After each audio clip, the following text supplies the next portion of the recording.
What's up, guys? I'm back with another review, and this time I'll be looking at 4 DC Direct figures from the Preacher comic book by Garth Ennis and Steve Dillon. But first, I want to quickly comment on AMC's adaptation of the DC Vertigo comic. As a longtime fan since the late 90s who has read every single issue, I can tell you this is one of the best adaptations of a comic I've ever seen. The casting is absolutely fantastic. Everyone does an amazing job with their characters. There are certain compromises and a few changes, of course, but I'm cool with them so far, and who cares if Tulip isn't a blonde, right? The standout character in both the comics and the show is Cassidy, the hard-drinking Irish vampire, played perfectly by Joseph Gilgun. The Saint of Killers is just starting, though, on the show, so I won't spoil what his deal is. Let's start with Preacher himself, Jesse Custer, who is a guy who lost his faith until something magical happens one day, and that's really all I'm gonna talk about. You know, I'm not gonna spoil the show or the comic too much, but this figure from DC Direct way back, and I think it was about the year 2000 that these figures were released. Some of the first DC Direct figures that came out. They're pretty fragile, but they're nice and shiny. As you can see, the black shines very nicely, and there is a button on the back with a spot for a battery, and I'm gonna show off that in a second. But first of all, let's just take a look at the design here, and I think they did a pretty good job with the jacket and everything for the time. The articulation is pretty basic, of course. His head's pretty big, but that's all right. As it moves left and right, the shoulder will move up and down, and the elbow will bend as well.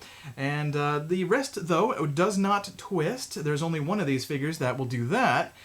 There is a bit of a inner thigh swivel here, this top of the thigh, and that can move a little bit to help him stand, and of course the knee bend as well, down to the boots, but the feet don't move at all. They're just very much frozen in place, but he still displays beautifully. He's a nice looking figure for the time. So I've turned off the extra lights here that I usually have for my reviews to show off what the button does on the back. And I'm just going to spin him around here. And he's got kind of the same gimmick that a lot of toys growing up had, like Lion-O from the Thundercats, for example. So he's got those light-up eyes, and hopefully they show up well on camera. Yeah, not too bad, not too bad.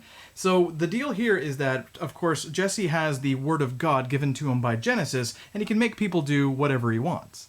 Turning the lights back on, Preacher here also comes with an eye patch, which is a bit of a spoiler for the comic books, but we don't know for sure if he's going to lose an eye in the show. Next up is Cassidy, and I think DC Direct did an awesome job on this figure. Probably my favorite one in the line, and also my favorite character. He steals every scene he's in both the comics and the show. So I'm going to spin him around a little bit here. As you can see, he's got glasses on, he's got red hair in this case. He's got that green vest going on and the blue jeans, just like Preacher wears. So amazing work here for the time. Like I said, this is about 16 years ago these came out, but they still look pretty good. His head doesn't move that much, unfortunately. His shoulder does move up and down. He does have an elbow bend as well, and a wrist twist. He's the only figure out of the 4 that can actually twist his wrist around like that, so that's pretty cool. Now, as you can see, he comes with a pint of blood in a pint glass, no less. So that's just his little accessory there, and it fits very well in his left hand, which is molded that way to make sure he can hold it tightly. So I think, again, it's pretty cool. The articulation is pretty limited, just like every other figure. He does bend, you know, at the top of the leg and at the knee, of course, as well, but the feet don't move or anything like that. He does have some trouble standing sometimes, but again, he's my favorite one. He looks fantastic, and he's a great representation of the comic version of the character. Tulip is Jesse Custer's love, his longtime girlfriend, and she's a bit of a wild card, of course.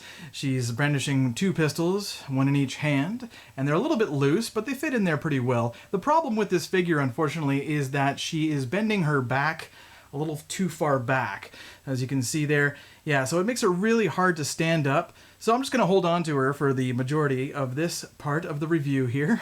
And let's take a look at the basic articulation. Her head moves left and right, shoulder up and down, elbow bends, of course. You got to be really careful with those elbows, by the way, because the hinges inside, they get really loose, and the arm can fall right off, so be careful.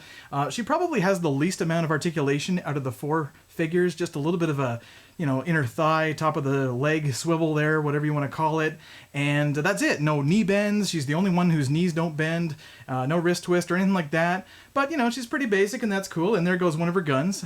Like I said, they do fall out quite easily, but, you know, it's all right, because you can just put it right back in there, and she'll hold on to them okay. Like I said, it's really more about the standing up part that bothers me, but what are you gonna do? Just put her against the wall, right?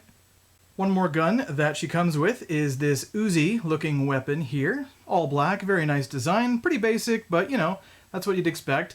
She doesn't hold it very well, so I'm not really going to put it in her hands, but you know, hey, not too shabby. Good job on DC Direct to include an extra accessory.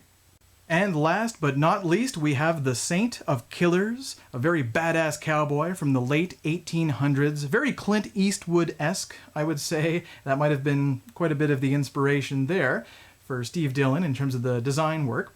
And I gotta say, I mean, he's really, really cool. I like the trench coat very much. I mean, the trench coat is pretty cool because it actually has like these flaps at the bottom there, right there, and it kind of looks like he's, you know, in the wind, you know, like the wind is blowing up his trench coat there a little bit, and that's cool. Coming with these two pistols that he comes with are very cool. He can holster both of them. Now that elbow is very loose. I really got to watch that. Like I said about the hinges, you know, and the elbows and the knees, you got to watch out. The hat is removable, which is very cool. So you can see more of his face, but he doesn't move his head very much. Unfortunately, the shoulders will move and the elbows will bend. There is no wrist twist whatsoever, but it doesn't hinder his ability to use his guns, of course, and he does fall over very easily too. Because he's very loose. He's kind of old now, you know, so they're very fragile. It's DC Direct back in the day, right? So what are you going to do? He has a little bit more articulation in the legs, just like the other figures at the top of the thigh there. He can twist that a little bit, and he's got the knee bend as well, and those knees are starting to get loose, which is why it's hard for him to stand up. So I just got to be very careful with him. But, you know, he's looking good. I think overall he completes your collection beautifully and is a nice addition to the rest of the characters. Here is the Saint of Killers rifle that he comes with. It's an extra gun. He doesn't hold it very well, so I thought I would just show it separately. Thanks for checking out this review, guys, of DC Direct's Preacher figures from about the year 2000, I think. I hope that they do make new figures based on the TV show, but for now, these will have to do. So thanks for checking her out, guys, and don't forget to watch Preacher on AMC every Sunday night. Peace.